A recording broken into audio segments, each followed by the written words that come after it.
Nova Nordeste.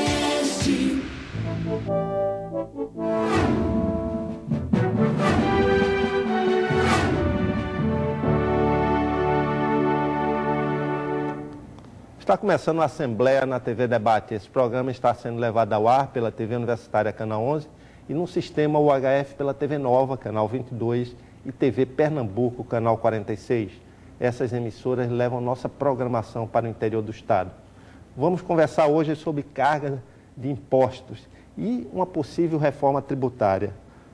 A reforma não vem e a carga de impostos continua muito alta para todos os brasileiros, não é? Para falar sobre isso, está aqui conosco Merielbe Queiroz. Ela é doutora em Direito Tributário e vem organizando há 10 anos o Congresso Internacional de Direito Tributário de Pernambuco, que reúne personalidades do país e do exterior para discutir exatamente essa questão, essa dificuldade, essa crueldade que se faz com os brasileiros. Pagam muitos impostos e estão aí sem ver o que é que acontece com esses impostos.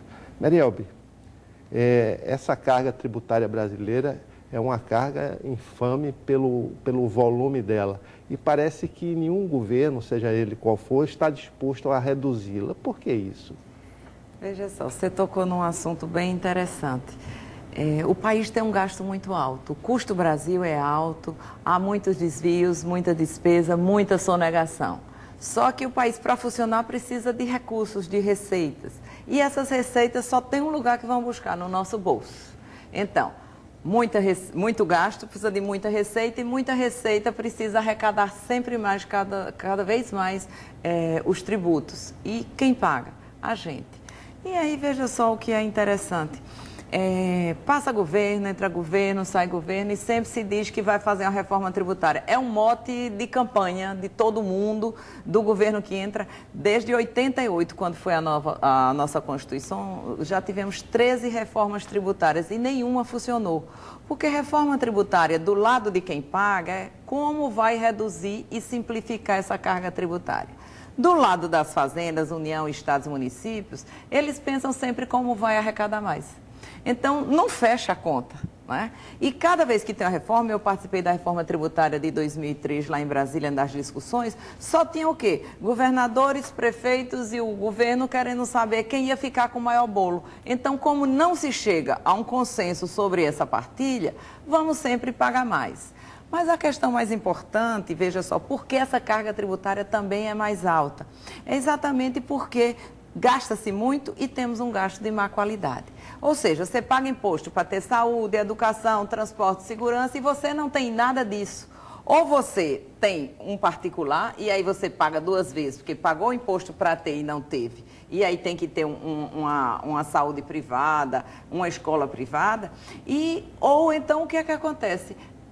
As pessoas procuram a saúde pública que é deficiente, não temos estradas, não temos segurança. Então, a nossa carga tributária se torna muito mais pesada do que outros países que numericamente cobram mais. Pelos estudos que você apresenta aí também, há uma carga tributária maior para aqueles que ganham menos, né? Os pobres parece que pagam mais imposto em relação à sua receita do que a classe média e do que os ricos, não é isso? Essa é outra distorção do nosso sistema. É um sistema tributário injusto, porque o pobre termina pagando mais.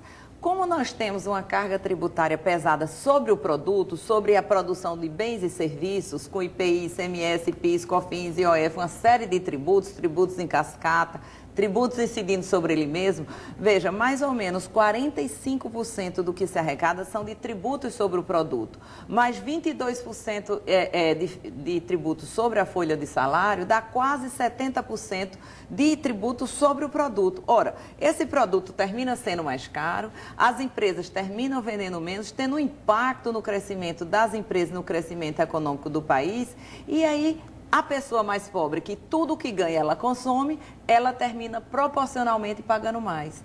Tem um estudo aqui da Receita Federal que diz que quem ganha até 2 salários mínimos paga o dobro de tributos sobre o produto do que quem ganha acima de 30 salários mínimos, o que é uma coisa muito injusta com o mais pobre. Esses estudos também apontam a possibilidade de reduzir impostos. Isso existe em qualquer país organizado do mundo, a redução de impostos? Existe a redução de imposto e a qualificação do imposto. Por exemplo, os países de primeiro mundo, eles tributam mais a renda, o capital, e menos o produto, porque o produto ele tem um impacto maior no crescimento econômico, na produção e no emprego especialmente. Né? Então, lá se tributa mais capital e renda. Aqui no Brasil, não, tributamos mais o produto. Então, tributamos o consumo e encarecemos esse produto. E aí, só para chamar a atenção, quando tivemos aquela crise que foi no mundo todo e o Brasil se saiu muito bem, o que foi que aconteceu? Reduziu-se tributos de vários produtos, de automóveis, de linha branca. E ficou comprovado ali que essa é uma alternativa. Reduções de tributos sobre questões pontuais. Por quê? O IPI foi reduzido, então, a arrecadação do IPI reduziu um pouco. Mas, em compensação, como se produziu mais, se vendeu mais e se empregou mais, a arrecadação global não caiu. Então, veja que é uma alternativa para a arrecadação ser a mesma, porque precisa se arrecadar do mesmo tanto, e, ao mesmo tempo, reduzir o tributo no bolso de quem paga. Aí o consumidor pôde comprar mais. Ele comprando mais, aí produziu-se mais e gerou mais emprego e arrecadou mais no global. As prefeituras municipais do país não gostaram dessa redução do IPI, porque o IPI entra na conta do Fundo de Participação Municipal, quer dizer, a redistribuição desse imposto para as prefeituras que ganharam menos com isso. Quer dizer, houve uma redução para o consumidor final, mas, em compensação, a arrecadação do Fundo de Participação diminuiu. E isso daí deu um sério problema junto às prefeituras. É possível fazer essas reduções sem ter um efeito colateral grave? Com certeza. Veja só o que é que aconteceu. Os estados não reclamaram. Por quê? Porque o ICMS, com as vendas, passou-se a vender mais, que como era seu produto. As prefeituras, como arrecada o ISS, realmente elas não tiveram assim a compensação por conta do número de venda de bens, a maior que aconteceu por conta do plano. Realmente, quando você reduz IPI ou Imposto sobre a Renda, você tem um impacto na partilha para estados e municípios. Então, qual seria a solução? O PIS e o COFINS. O PIS e o COFINS pode se mexer, que ela não tem impacto, porque não é uma receita partilhada com estados e municípios. Ele só afetaria a União, mas aí a União foi esperta e foi mexer num tributo exatamente o quê? Partilhado. E é interessante que nos últimos anos, PIS e COFINS cada vez arrecada mais. Exatamente por quê? Está se investindo muito nessa forma de tributar com substituição tributária, tributação monofásica do PIS e do COFINS, porque ela é uma receita que a União fica todo com ela e não distribui com estados e municípios. Então, a readequação dessa partilha de receita seria importante. Uma readequação do Pacto Federativo das funções o serviço que deve prestar a União, o serviço que deve prestar o Estado e o serviço que deve prestar o município e como seria financiado. A mesma coisa aconteceu quando o Senado ou o Congresso acabou com a contribuição do cheque, o CPMF, né? Que eles, inclusive, querem retomar agora. Essa distinção entre contribuição e imposto, como você falou, espertamente o governo federal botou no fogo o imposto, mas não a contribuição. E agora, a possibilidade de uma recriação da CPMF? Veja. Fala-se muito em criar a CSS, né? Teve até alguém que, brincando, disse que seria contribuição sem sentido, CSS, mas seria contribuição social. O que é que acontece? Nós tivemos a CPMF, que foi uma experiência interessante. Todo mundo pagava uma mesma alíquota e ela era injustíssima, porque tanto quem ganhava muito como quem ganhava pouco, ele pagava o mesmo percentual. Quando todos pagam o mesmo percentual, proporcionalmente o mais pobre termina pagando menos. Mas o que é que acontece? Nós tínhamos a CPMF criada para a saúde e a saúde melhorou. Os recursos destinados à CPMF foram aplicados todos na saúde? Não. Então, houve o desvio. Então, me preocupa muito essa proposta de criação do novo imposto, ou seja, mais um ônus para que o contribuinte pague, e aí todos pagam do mesmo jeito, que é sobre cheque, até a velhinha aposentada, até aquela pessoa que só ganha salário mínimo que recebe no banco, vai pagar aquele imposto, e aí, proporcionalmente, ele está pagando menos e não vai receber o retorno. Então, eu proponho o seguinte, que nós teríamos que primeiro discutir o Estado. Que tamanho de Estado nós queremos, fazendo o que o Estado deveria prestar, que serviço de qualidade. Por exemplo, no Brasil a gente tem uma carga tributária mais ou menos 35% do PIB, do Produto Interno Bruto.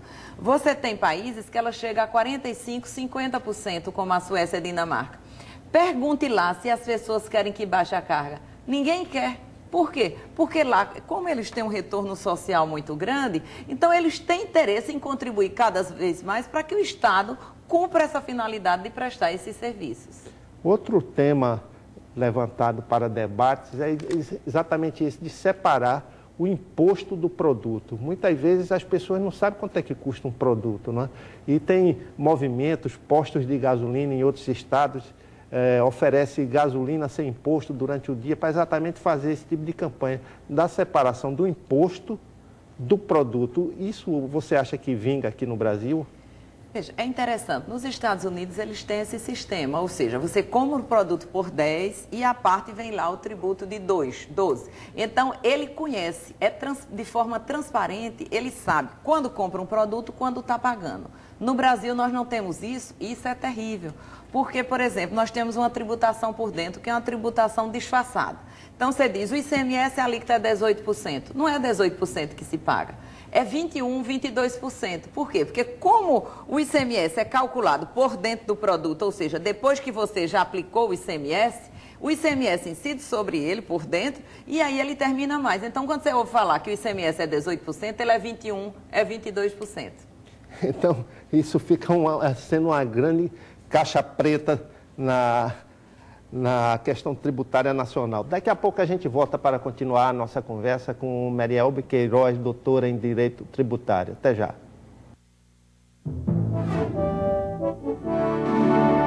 Estamos de volta na Assembleia, na TV Debate, conversando hoje sobre tributos, a carga de impostos no Brasil, uma possível ou talvez quimérica reforma tributária. Quem está aqui conosco é Marielbe Queiroz, ela é doutora em Direito Tributário, está organizando o 10º Congresso de Direito Tributário em Pernambuco. Marielbe, num bloco anterior ouvimos a situação tributária do país, a injustiça dessa situação tributária no país. E também esse congresso vai ter a oportunidade de você discutir com as pessoas ligadas a essa área, tanto os brasileiros, especialistas nessa área, como personalidades internacionais, para discutir essa questão. Esse é o objetivo principal. É sim, veja só, há 10 anos estamos no 10º Congresso Internacional de Direito Tributário de Pernambuco. Nós trazemos para Pernambuco, assim, as pessoas que pensam, fazem leis, aplicam as leis, julgam as leis. Então tem ministro, advogado, desembargador, o secretário da Receita Federal, vem o Procurador-Geral da Fazenda Nacional e todas os grandes tributaristas do Brasil e de fora do Brasil, nessa tentativa de discutir o aperfeiçoamento, os problemas que impactam diretamente a empresa, discutir quais as prováveis soluções, as questões que podem as empresas fazerem, mecanismos legais para que possa reduzir essa carga tributária. Então, é uma oportunidade que a gente sempre faz, todos os anos em Pernambuco, uma forma de descentralizar, que toda discussão só acontece em São Paulo e Brasília e Belo Horizonte, né?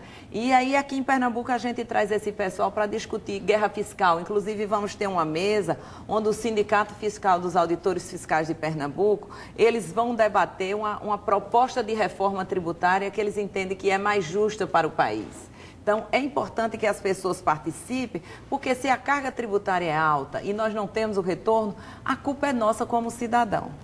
Porque nós não impusemos, nós não sabemos escolher o candidato, depois que escolhemos um candidato, não cobramos desse candidato as ações que ele prometeu, e aí resulta que no final nós pagamos as contas.